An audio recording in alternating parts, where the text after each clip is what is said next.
Good morning to all of you. This is Nagma, your biology teacher, and welcome to the Sims Official. आज हम tissues का discussion करेंगे अपने इस lecture में. What are the plant tissues and animal tissues? This is the video of only introductory part of tissues. Okay. So जो हमारे plant tissues होते हैं, पहले तो व्हाट आर टिश्यूज़, हमारे टिश्यूज़ क्या होते हैं. हमने लास्ट अपने जो चैप्टर है हमारा 9th क्लास का बायोलॉजी का, हमने उसमें ये पढ़ा था कि हमारे the fundamental unit of life में that cells are the basic unit of life.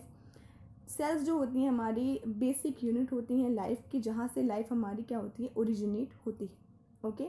Life का क्या होता है, अगर मैं बात करूँ ऑर्गेनिजम्स की, ऑर्गेनिजम्स का फॉर्मेशन हमारा किस चीज़ से होता है, सेल्स से मिलकर होता है. ठीक है.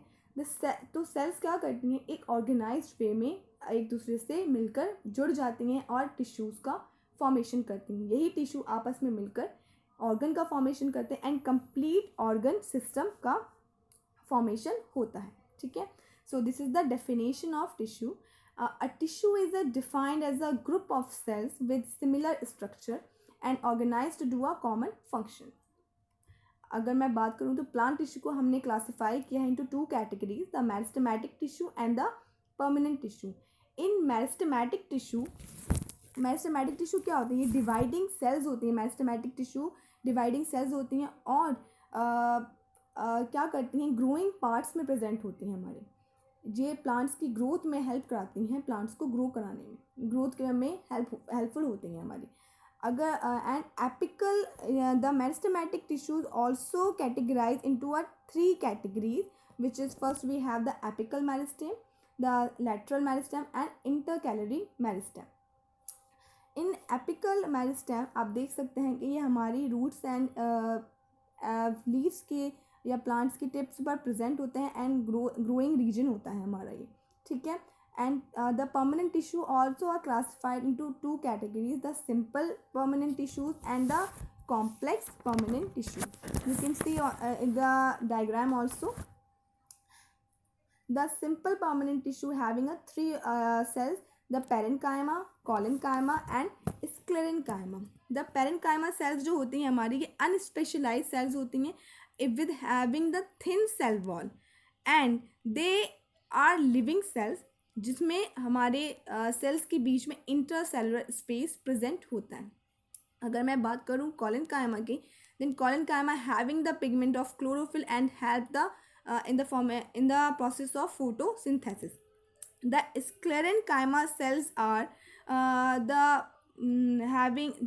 they store the food. Okay. The complex tissues are also categorized into 2 categories, the xylem and phloem. xylem में हमारी बहुत सारी सेल्स प्रेजेंट होती हैं, vessels, tracheid, xylem parenchyma and xylem fiber.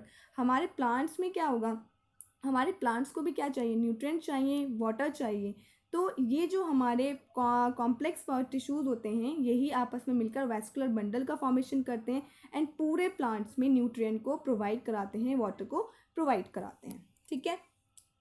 Now the introduction of animal tissues. Animal tissues are also categorise into a 4 categories, the epithelial, muscular and connective tissue and nervous tissue. Epithelial tissues हमारे 4 types में होते हैं, squamous, cuboidal, ciliated and glandular. अगर मैं बात करूं तो epithelial tissues का फॉर्मेशन हमारी एक्टोडर्म से होता है.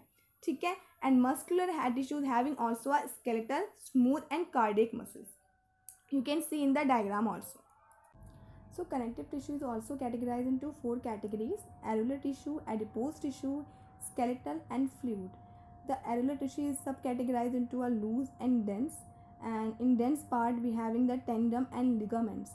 In skeletal tissue we having the cartilage and bones. In fluid we will talk about the blood and lymph. Okay.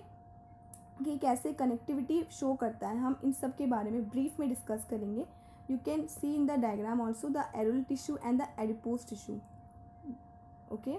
So thank you for today, and in the next video we will talk about the plant tissue and animal tissue in brief. Thank you.